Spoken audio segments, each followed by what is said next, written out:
Dalam video ini kita akan membahas dua momen brilian dari pertandingan Barcelona yang menunjukkan pentingnya visi, pemahaman ruang, dan sinkronisasi tanpa kata. Yang pertama ada kecerdasan dan kombinasi Pedri dan Ferran Torres yang mereka ngelakuin hal-hal kecil tapi dampaknya besar banget. Dan yang kedua tentang gimana pergerakan bola Dani Olmo, Lewandowski, dan Rafinha yang mematikan karena mereka punya pemahaman cara memanfaatkan ruang dengan baik. Dua skenario beda tapi ada satu benang merahnya, kecerdasan bermain. Kita mulai dari Pedri. Dalam momen ini kita melihat Pedri hanya memiliki waktu sekitar 2 hingga 3 detik sebelum menerima bola. Tapi Pedri ini gila sih, dalam waktu cuma 2 detik Pedri ngelakuin 3 kali scanning, 2 ke kanan dan 1 ke kiri. Dan satu scanning yang ke kiri ini yang krusial, karena waktu dia nengok ke kiri, dia kayak nyalain center ke pojokan yang gelap. Bisa lihat benda-benda yang nggak terlihat sebelumnya di situ. Pedri lihat dua hal sekaligus, garis pertahanan Celta naik dan Fermin sama Rafinha udah siap nge-sprint buat eksploitasi ruang di belakang garis pertahanan Celta. Artinya apa? Pedri udah punya peta di kepalanya, bahkan sebelum bola nyampe. Begitu bola datang, dia langsung kontrol bola dan balik badan. Meskipun Pedri tahu Fermin bakal melakukan pergerakan ke belakang garis pertahanan Celta, tapi Pedri di sini nggak asal main cepat. Pedri angkat kepala dulu. Di sini Pedri lihat Fermin udah mulai larinya ke belakang back, tapi terlalu cepat. Kalau di backside oper bisa offside. Dan di sini juga ada satu pemain Celta yang siap menutup jalur passing Pedri. Jadi Pedri nggak maksain di sini. Dia malah nahan bola dan oper ke belakang. Buat orang awam ini mungkin kelihatan kayak ngulur waktu, tapi justru ini kayak ngeset jebakan tikus. Karena operan ini justru narik satu pemain Celta maju dan ruang atau celah di tengah mulai terbuka. Sekarang ada ruang kosong di tengah dan Ferran kayak maling yang tahu kapan alarm rumah mati langsung masuk ke ruang ini. Tapi banyak Ferran juga nggak cuma nempatin ruang, tapi dia juga terus melakukan scanning di sini. Dia tahu di belakangnya ada back, tapi jaraknya masih cukup jauh. Artinya dia bisa balik badan di sini. Scanning Ferran ke kiri sebelumnya juga ngebuat Ferran tahu ada ruang kosong di sisi kanannya. Ini semua hasil dari lihat sebelum bertindak. Begitu dapat bola, Ferran kontrol pakai kaki kanan dan langsung muter badan. Dia giring bola ke arah pemain Celta, membuat pemain Celta ini sedikit membeku, nge-freeze, nggak tahu mau ngapain.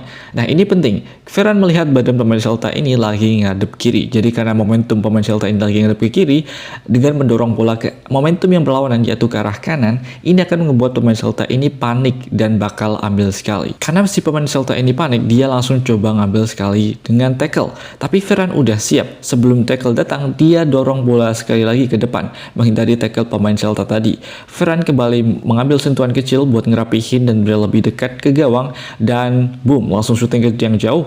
Gol yang bukan hasil dari dribble panjang, bukan karena sprint liar, tapi hasil dari informasi yang dia baca dalam waktu singkat dan digunakan seefektif mungkin. Oke, sekarang kita lanjut ke gol yang nggak kalah kerennya. Menit ke-63, Koundé menerima bola di sisi kanan dengan ruang yang besar. Dia bawa bola ke depan. Tapi yang perlu diperhatiin di sini bukan cuma Koundé, tapi lihatlah Dani Olmo di momen ini.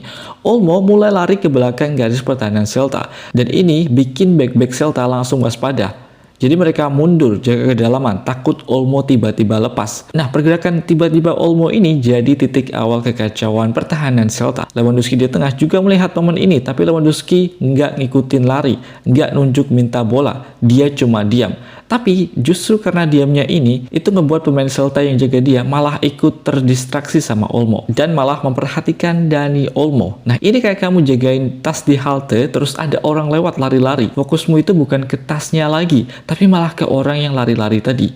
Back Celta Vigo ini pun ikut berpindah mengikuti pergerakan Olmo, dan akhirnya Lewandowski dapat ruang untuk menerima bola tanpa harus ngapa-ngapain. Dan ketika bola akhirnya ke dia, pertahanan Celta udah ketarik ke berbagai arah. Tapi yang jenius, reaksi Dani Olmo. Begitu lihat Lewandowski dapat bola, dia langsung ubah arah lari dari yang sebelumnya lurus ke depan jadi ke arah dalam. Kenapa? Karena dia tahu kalau Lewandowski dikasih bola, back yang jaga di depannya pasti bakal maju buat nutup ruang Lewandowski. Dan setiap kali seorang back maju, pasti ada ruang yang kebuka di belakangnya.